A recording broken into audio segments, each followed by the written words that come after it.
కాసేపు మాట్లాడతాను. దీంతో దయించి వెళ్తే చాలా సాయం చేశారు, ధన్యవాదాలు మీకు. నారాయణమూర్తి గారిని మనం కాపాడుకోవాలి, నారాయణమూర్తి సినిమాని ఆదరించాలని చెప్పినందుకు ఈ సభని నిజం చెప్పాలంటే ఈవేళ నేను మీటింగ్ పెట్టింది కేవలం కాసిం గారి వల్లే. కాసిం గారు రీసెంట్గా నా సినిమా చూశారండి, బ్రహ్మాండంగా మెచ్చుకున్నాడు. ఆయన మెచ్చుకోవడమే కాదు, నారాయణమూర్తి గారు మీ సినిమా మీద మేము రౌండ్ టేబుల్ సమావేశం పెడతాము అని ఆయన అనడం, మీ సినిమాను మేము ఎంకరేజ్ చేస్తాం, ఇలాంటి సినిమాను ఆదరించాలి అని చెప్పడం. ఆ దశలో భాగంగా రౌండ్ టేబుల్ సమావేశం బదులు మీరు షో వేయండి, చాలామంది ప్రముఖులు పిలుస్తాను, ప్రెస్ ముందు మనం చెప్పుకుందాం, ఆ రకంగా పబ్లిష్ చేద్దాం అని చెప్పడం జరిగింది. సో ఇంత చేసినటువంటి కాసిం గారికి నేను హృదయపూర్వక ధన్యవాదాలు చెప్పుకుంటున్నానండి. Thanks a lot. Please.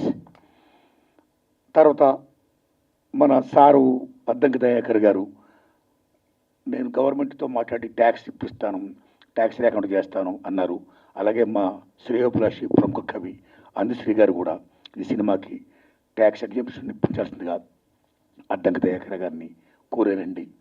Thanks a lot to Andasri అన్న అండ్ దయాకర్ గారు. అయితే నా విజ్ఞప్తి, నాకు ట్యాక్స్ ఫ్రీ వద్దు, ఏం వద్దండి, నా గవర్నమెంట్ సైడ్ నుంచి ఏ సహకారం వద్దండి ప్లీజ్.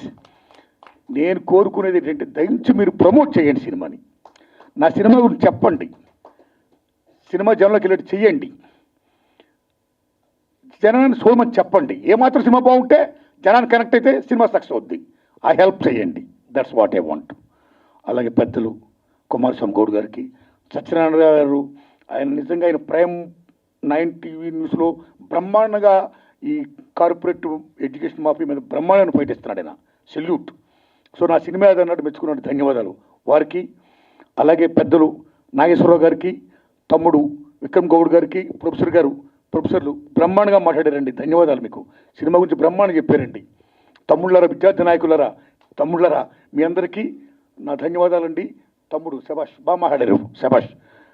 సతీష్ అన్న చాలా హెల్ప్ చేశారు, వందనాలు మీకు. మీడియా మిత్రులారా, ఇంతసేపు మీరున్నారు నా కోసం, నా సినిమాను ప్రమోట్ చేయండి.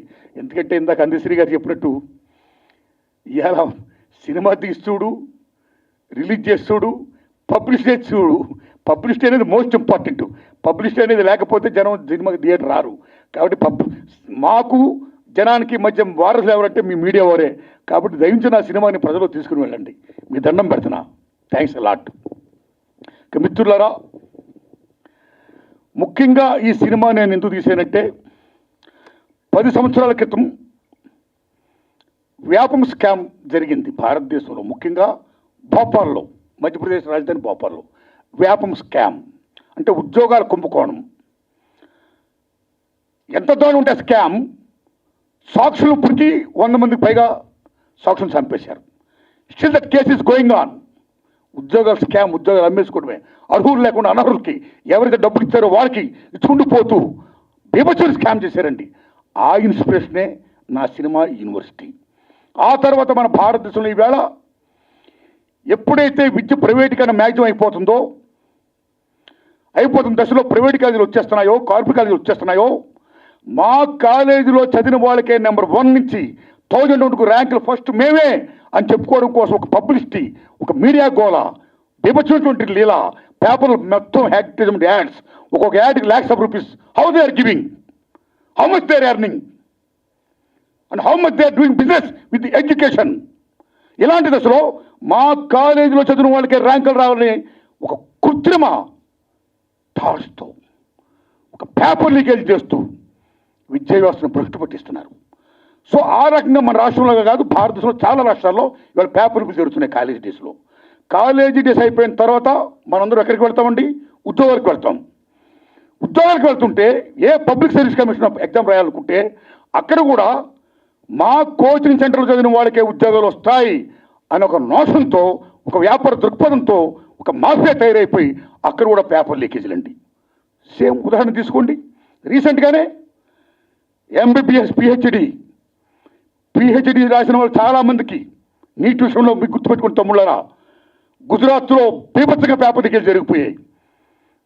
ఒరిస్సా, గుజరాత్, యూపీ, మహారాష్ట్ర, ఢిల్లీ మొత్తం కుదేలైపోయింది.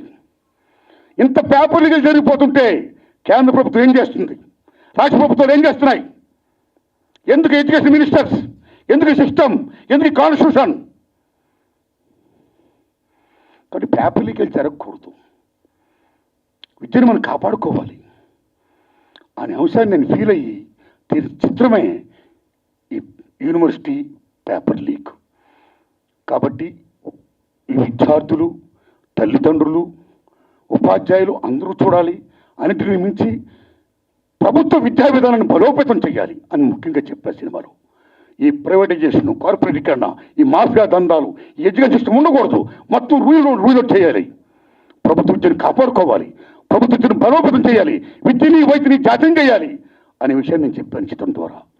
ఈ చిత్రం ద్వారా నేను చెప్పినప్పుడు ఇందాక పాసి యాదగిరి గారు చెప్తున్నారు, వరవరరావు గారు సరసని, సాయిబాబు గారు సరసని మిమ్మల్ని కూడా పెడుతున్నాం అంటుంటైనా పెడతారంటుంటే, నేను వరవరరావు గారు అంత, సాయిబాబు గారు అంత గొప్పవాడిని కాను.